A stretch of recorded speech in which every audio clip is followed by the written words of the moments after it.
Fort Lauderdale International Boat Show 2024, and at this boat show we have a new yacht to the fleet called Valinor. It's new to our charter fleet, it's new to the sales fleet, and it's a Westport 164, which in my opinion is one of the greatest yachts ever built in the United States. Now at a future date we will be doing a full walkthrough tour, hopefully in the Bahamas, but somewhere really cool. So this morning I took a look on board just to familiarise myself with the yacht.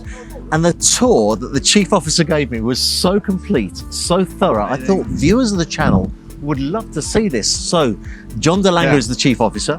I've asked him to accompany us, and we're doing a bit of a preliminary tour before the actual big walkthrough video takes place. So John. Cool. Welcome back, David. Thank you so much. Yeah. Really appreciate it. No problem. You gave me a fantastic tour. Thank you very much. Yeah. Of the yacht. You're the chief officer. So before we get started, for the benefit of viewers who don't know, what's the role of a chief officer? How is it different from the captain's?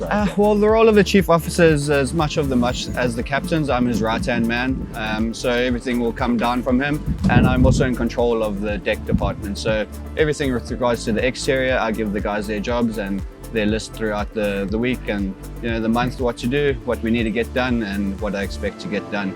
And then when the captain's not around, I'll fill in for his role, help navigate the vessel, help dock the vessel, and just sort of help everywhere I can and manage everybody the best as I can. Yeah. Cool. So very much managerial role. Crew of 9, I think. We've got 12 crew on. Oh, really? Yeah, we've got a crew of 12. So yeah, just keeping everybody in order and just keeping everything up to scratch. Yeah. All the LSAs on board, monthly and weekly duties. All the safety meetings, safety drills, fire, man overboard, life rope launching, abandoned ship, etc. We sort of manage it all. Now this morning you started the tour at the top of the boat. Yes. So let's take a look. Cool, let's go for a walk. Cool, you can follow me. Cool, so as you can see, we're back on the main deck, but we'll start our tour up top and then just work our way back down to the bottom. So as we walk around, are you looking to see if there's fingerprints on the stainless steel? Exactly. So as you know, we've just had quite a heavy downpour. So it was rush to get the boats dry and get everything uncovered. But that's the nature of the game. We can't really predict the weather.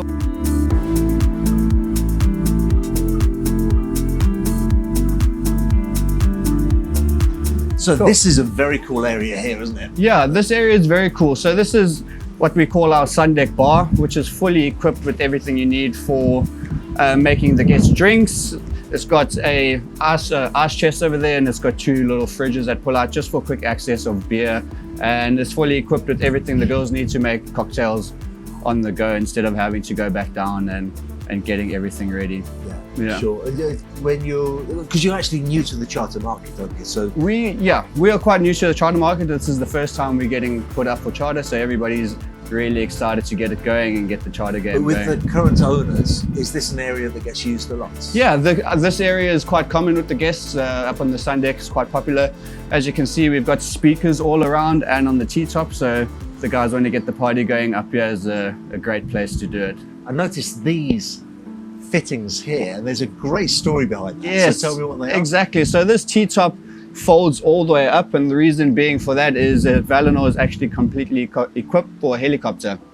So this can be a heli deck if need be, and then there's also a fuel storage down below for jet fuel or A1 aviation fuel, as they like to call it. Yeah, that's amazing. So yeah, this flips all the way up.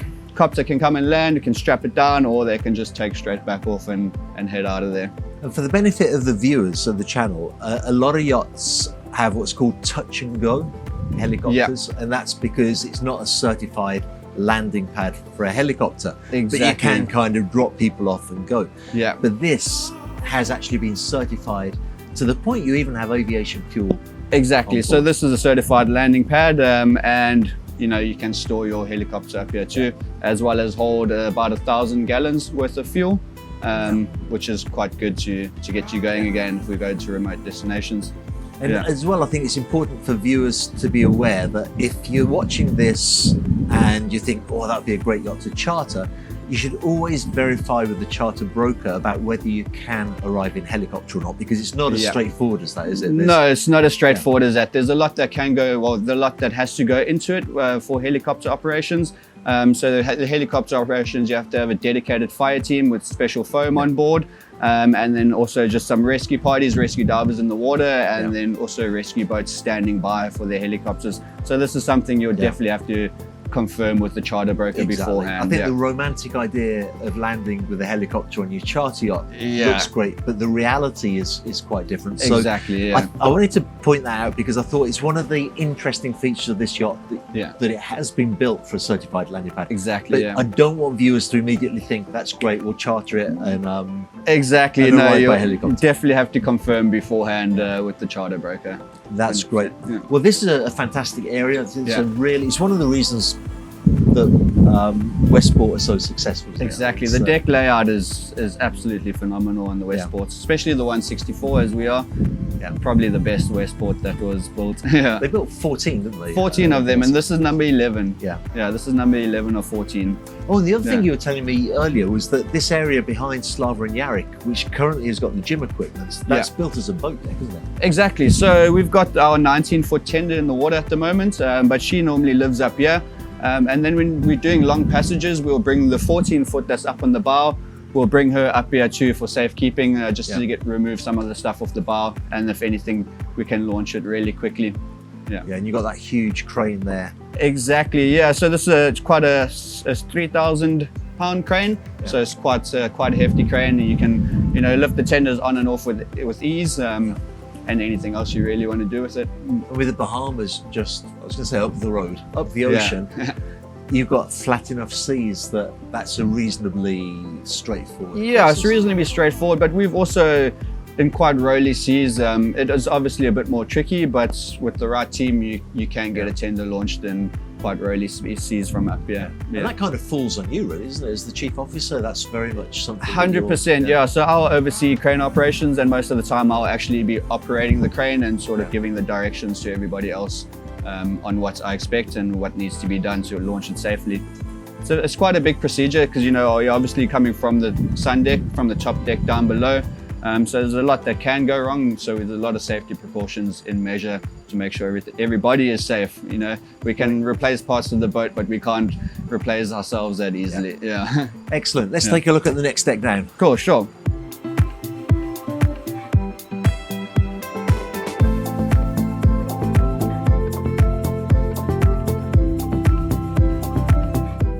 So this is what we call our bridge deck aft. It's quite a nice area. This is quite a nice area because from the master cabin, you've sort of got your own private deck. So you've got your own private lounge, which we'll head into, and then also your private balconies on either side. So you can all close all that off, and then you sort of got your own private space if that's what you like. But let's take a look through. Sure. So through over here is what we like to call our sky lounge, which is just, an extra lounge on the bridge deck. Nice area for relaxing, watching a TV. If anything if the master or the primary would like to use this area and seclude himself or herself from everything else, this is a nice place to do it. As I pointed out earlier, you got a little bit of gambling going on there if you're into some roulette, and we've got some checkers and backgammon and all that good stuff up here. That's great. Yeah. And a comment I make on YouTube all the time is that, again, people have this romantic idea that every day on the yacht the sun's shining. And it's not, is it? It's not like that. We can't predict the weather like that. Well, we can to the best of our abilities, but as you know, if you've chartered a yacht, you obviously want to be looking at the weather all the time. But days like today where the rain can come out of nowhere, it can catch you off guard. So this is a nice area to sit and relax to if the weather is nasty outside, whether it be rainy or whether it be windy.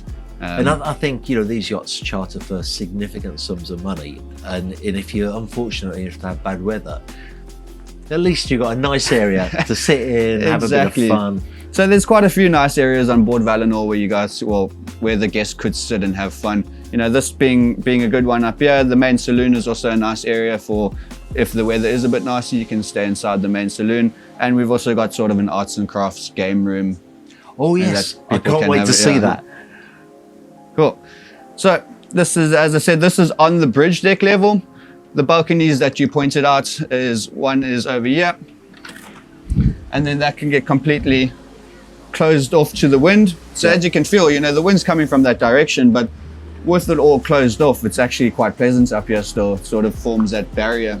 Have you ever, on other yachts that you've worked on, have you ever run on a yacht that's got one of those fold-out terraces? Well, I've worked when we had the fold-out swim platform, but never fold-out terrace. Yeah. Because personally, I prefer this solution here. Yeah. There's things that can go wrong with the fold-out terrace. You know, it's exactly hydraulic, manual. You know, things can happen. Whereas this, it's always you just come out the door. There's not much to it. It's a nice little area. Yeah.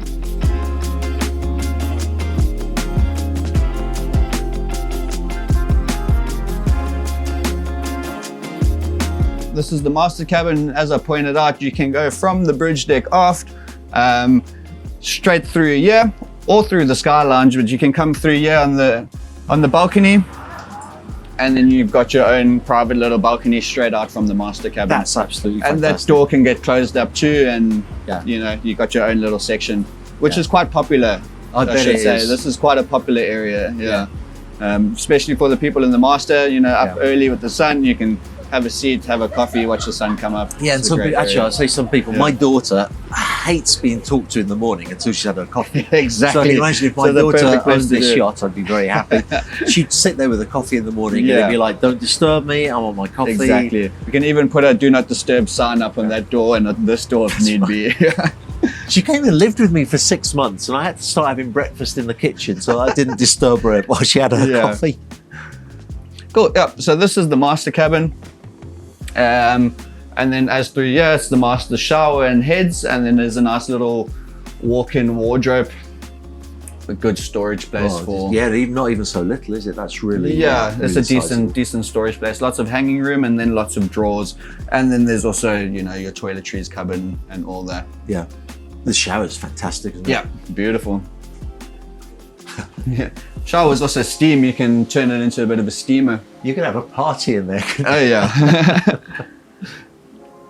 Cool. But it doesn't end there. If you think that's all there is to this deck, take a look at this. Cool. So up through here, we've just got an upper pantry where the girls can use to do what they need to do if they are serving in the sky lounge or serving up on the master. The girls can use this pantry. In this cupboard over here, we've got a dumbwaiter that will go down from the main deck all the way up to the sun deck. Yeah. And then, I forgot to point out our little walkway that heads up onto the sun deck.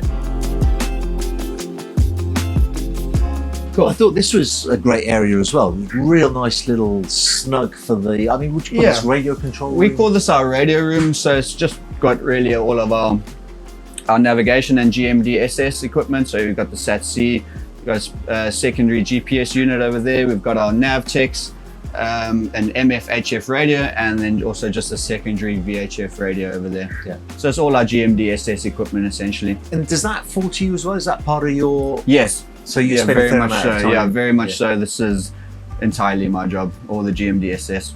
So I do daily, weekly, and also monthly GMD-SS checks on board. Yep. Yeah. And now we back up into the bridge. Well, we're still on the bridge deck, and then this is the bridge where all the navigation happens and all the good stuff happens. Cool. For you in your job, is the fun part driving the boat, or what's the fun part? Is it even any fun? No, I love it. I love everything I do, whether it be driving the tenders, taking the guests diving, taking the guests fishing, taking the guests surfing, driving the boat. I love navigation and I love being a part of passage planning. So we've just come over from the West Coast, so it's quite an intensive passage plan that has to happen. It takes me a couple of days to get everything going, so manage all the fuel, work out all the fuel, get our courses that we need to go, all the safety along the way, ports of call, some safe havens if we do run into weather, some places to pull into, and just really a big plan, especially that's it's quite a long passage, just 20 days out at sea. So yeah, it's quite a long distance around, and I very much so enjoy driving the boat. It's what I get into. Being up here, good lookout with you, have good chats up here all the time. 3-hour watches each at a time. So I'll hold a watch, the captain will hold a watch, and the bosun will hold a watch, and then we'll have lookouts with us. So there's always 2 people up in the bridge at a time. Whenever I'm in Fort Lauderdale, in Miami, I noticed how much more traffic there is here compared with the Med. Yes. People get really close to each other as well. Yeah, I think I'd find that very hairy on the yacht. it can be, you know, especially, so we've recently just done the Panama Canal, really? especially through that area with the traffic going, you know, from the western side to obviously now the Atlantic side or the Caribbean side. It's such a big hub, the canal, so there's a lot of traffic and a lot of big vessels, all sorts of vessels really, but a lot of tankers and car carriers and stuff like that.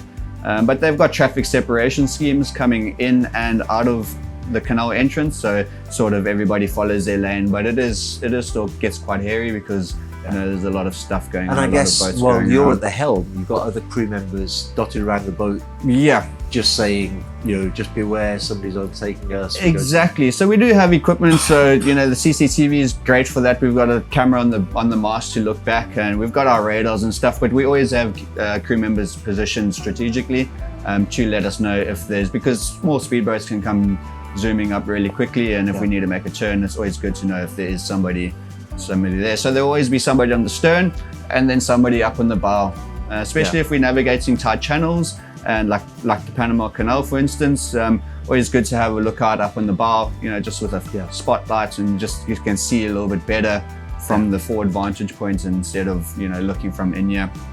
As well as the stern, always have a nice lookout on the stern. Any maneuvering, docking, coming into the docks, leaving the docks, bow and stern is quite essential to have a lookout at. Great.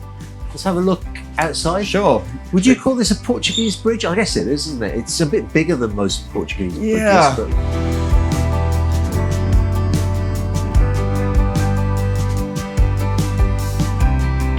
Call our bridge deck forward. So it's also a lovely seating area. And as I mentioned to you earlier, like if it was my choice, we're cruising, nice summer's day, no wind, I think I'd be hanging out here quite a bit, you know, enjoying the views. And then you showed me something that I'd never heard of before, which was, what's it called, a Fish Pro? Yeah, so we've got 2 jet skis on board. We've got the Wake Pro, which is great for wakeboarding, skiing, tow and surfing, if you will. We've got a sled that can attach to that, so on the bigger days we can tow some guys into the surf. And then the one on the port side over there is the Fish Pro jet ski, which comes out from Sea-Doo fully kitted out for fishing. So everything you need for fishing, got rod holders, got a bait board, a little live bait well, that's amazing, and a fish finder and a GPS. So you can go fully kitted for fishing. That's fantastic. And then we've also just that's got something our that when we do 14 the foot, charter video, we need to show somebody fishing with that. Yeah, yeah, 100%. Yeah, show it 100%. Off. Get some rods out, go buy a fish at the market, and put it onto the Put it line. onto the end, then, yeah. Oh, we got one. Cool. Great.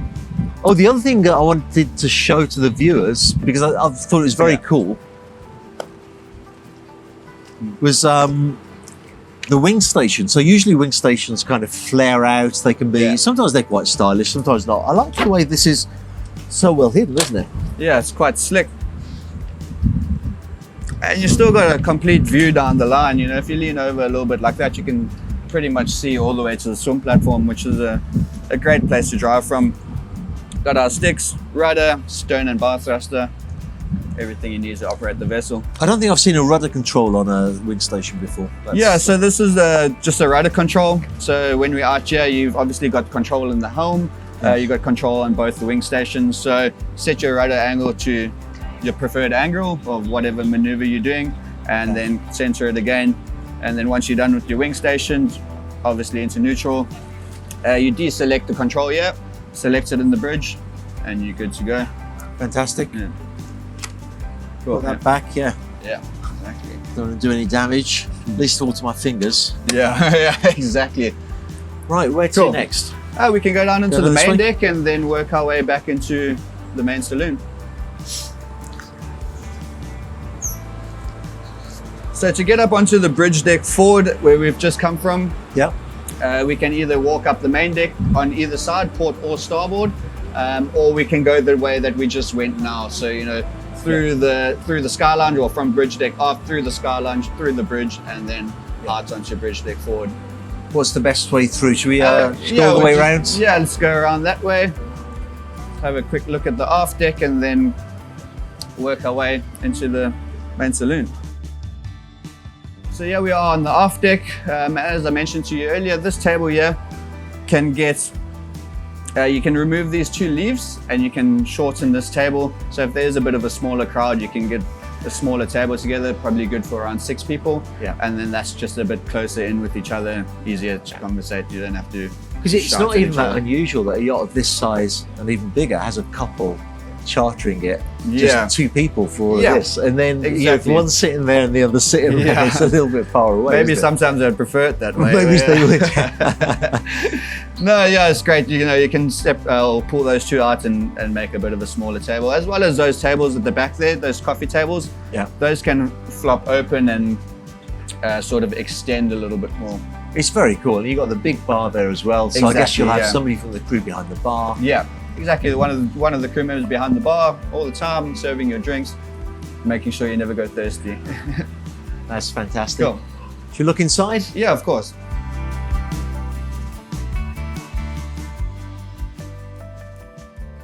There we go. We'll move straight through. Hi. I was talking Cool. about you. This is Team Harl. Oh, pleasure to meet you. Tom Heyer, David Seal. Harry Hi, Jordan. very nice to meet you. So from the starboard side companionway or starboard side deck, you could use this entrance too, Yeah. if need be. Good for loading any luggage or anything of the guests. Yeah. You know, if we are alongside, just pull it to that door over there. Yeah, I straight noticed you got the door in the bulwark as Yeah. well, so presumably some sea stairs too. Exactly, yeah. So we've got the doors on both sides, on both starboard and port side main deck, and we've got a boarding ladder that we put out, and Yeah. you know, you use that as a I walkway always think onto it's the boat. nicest way to arrive at a yacht. Yeah, just straight Do you, from you have a side. chase boat as well on this, is that right? Yeah, so it's a big tender that we tow. It's a 34-foot regulator, Yeah. and she goes with us everywhere. We sent her over from the west coast. Now we just shipped her over because that was quite a large quite a long passage, and it's just better not to have something towed behind you. It's just a little bit less stress than having the tender with you all the time on tow. Yeah, Then I guess day head. exactly. That's Do you have just a day head on both decks? Exactly. So bridge deck's also got a day head, and then main deck has got a day head too. And then this is, guys, just take a look Yeah. at this. Just look at the size of the galley. And remember, this is 164 foot. I've never seen crew move so quickly. The camera arrives and they're all like, you just get the door Yeah. closing. Everybody's like, no, it's the camera. Yeah. Yeah, but this is amazing, isn't it? Amazing. And our amazing chef, Our amazing Jean-Michel. chef. Yeah. So French, I guess, Jean-Michel. Yes, Yeah. French, yes. Yeah. This Very looks cool. amazing. Cooking us up a storm every day, making us smile. Yeah. And I think it's interesting for viewers watching that one of the reasons this is in the boat show is because it's launching the charter promotion of the yacht. Exactly. Yeah. And the food is so important, isn't it, on a charter? So you're kind of on display for charter brokers to eat some of this and go, oh my God, this is fantastic. I've got to recommend this to my clients. So it's kind of important for you, this event. Yeah.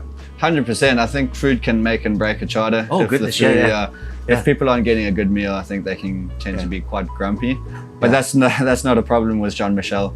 Yeah, you can trust him to always put out a good meal. Yeah. And again, I think for viewers that it's important to understand that you're not just cooking for potentially 12 guests, but also for 11 crew, do you say? Yeah, 12 crew. Yeah. And can you imagine cooking for 24 people every day? It's it's a tough job. a The tough chef's job. got a tough job. Yeah. Yeah. Thanks for that. Cool. So 3 is what we like to call it our arts and crafts room. Arts and crafts. Yeah, so we've got a whole bunch of board games, got some PlayStation, Xbox, just anything to get going that the guests can also, if they want to be a part of the galley, but not in the galley, this is a good area for them to be at. You know, they can just relax over here. And then And again, just picking up on that Yeah. point, I don't hear it so often now, but I used to hear on my YouTube channel a lot. Oh, you know what? They got that. People should be out in the water. They should be, you know, enjoying the fresh air. But that's just not the reality of life. Sometimes it No. rains. yeah, Sometimes little kids get a little bit irritable, and course, you can yeah. just stick them in here.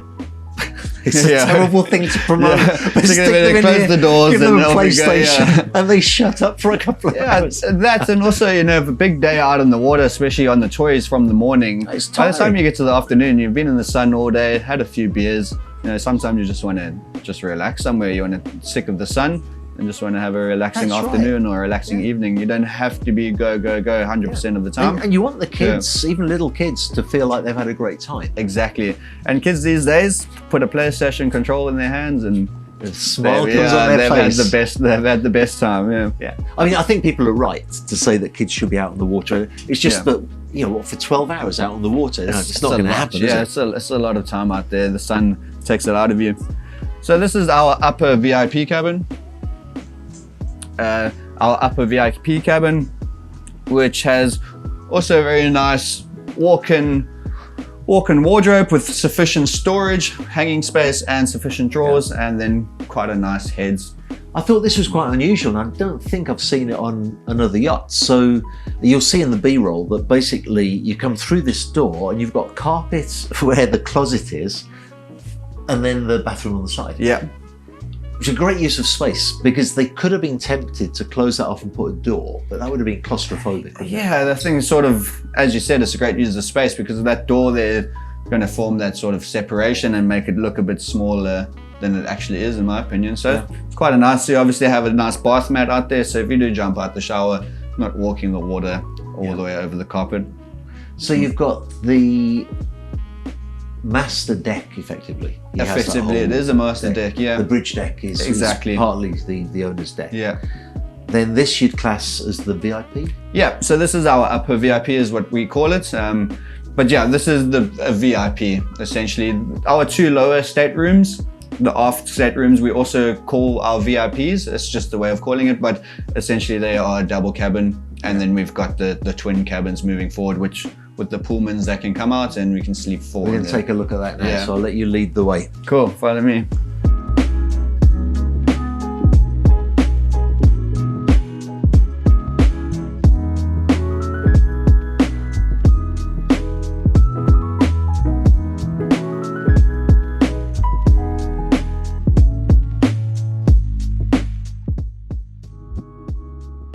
Is this the first boat show you've done, or are you a veteran of boat shows? I've done the Monaco show before. Oh yeah? Quite a while back.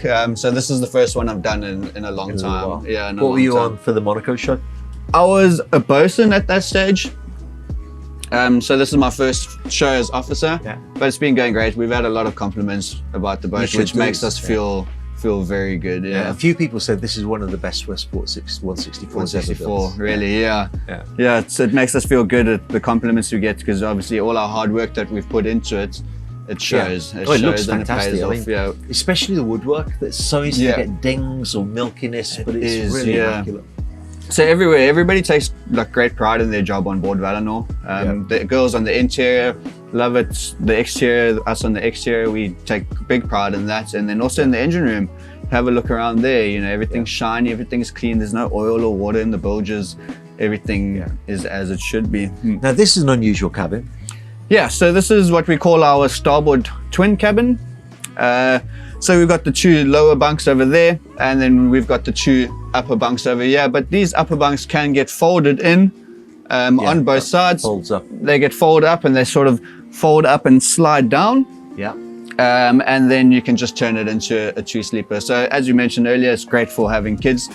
For the kids wanting to bunk together and form some sort of a pillow fort or a pillow fort or whatever it may be, then the pillow when you were a kid, when you were little, that kind of thing, you love that kind of thing. Exactly. I wouldn't want to sleep there, but when I was the 5-year-old, that. Especially very excited getting bunked with your mates. That's right. Yeah, very cool time.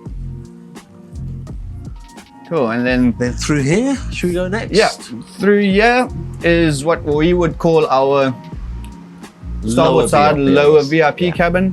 Essentially, it's a double cabin.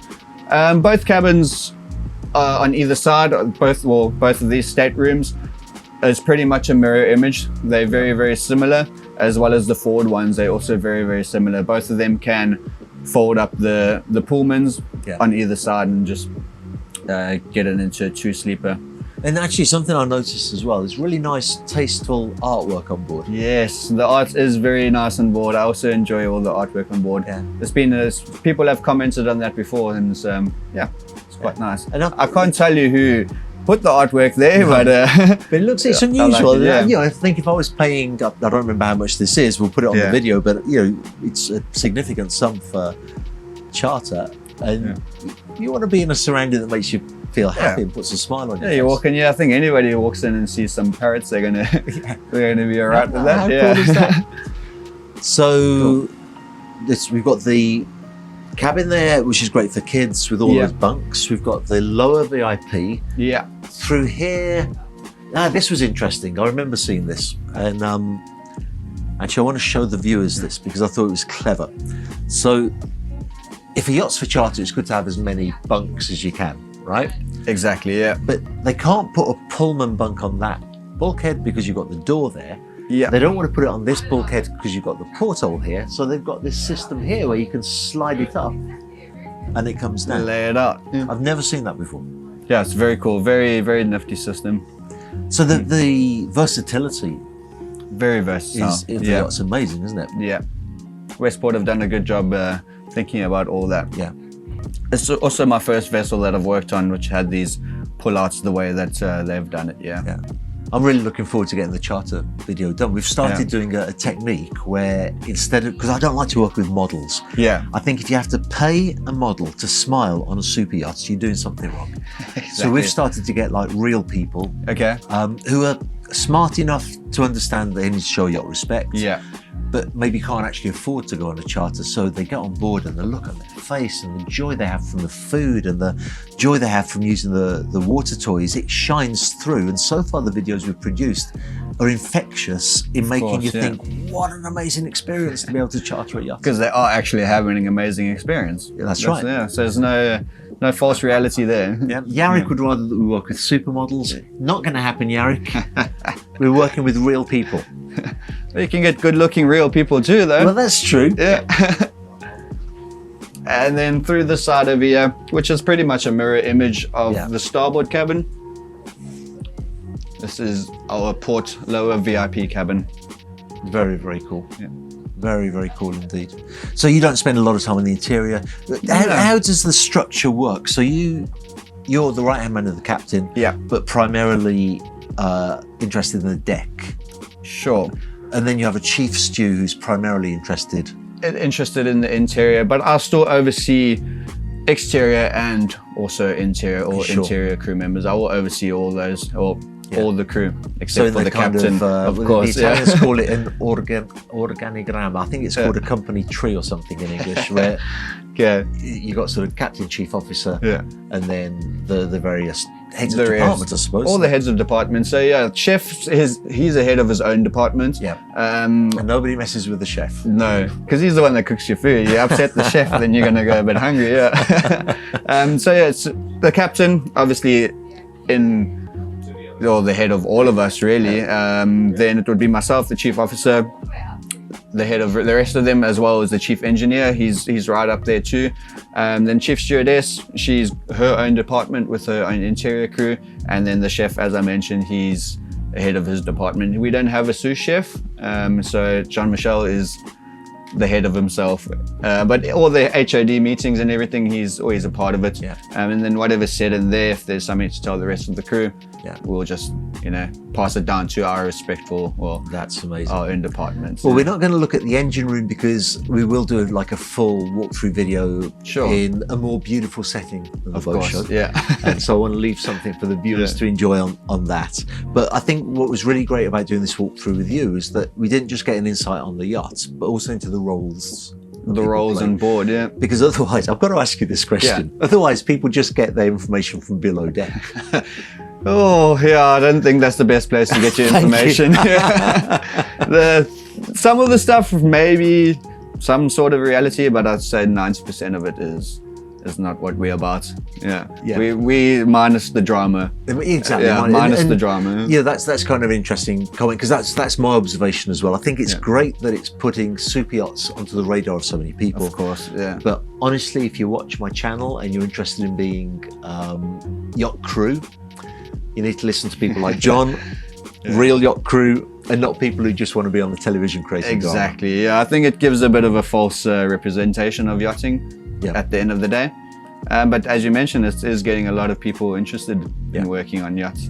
Well, thank you so much, John. That's been absolutely no brilliant. problem. I really appreciate it. Cool, no worries. And I'll be seeing you during the show. Yeah, thank you very Thanks much. I'll again. definitely be seeing you around. Cool.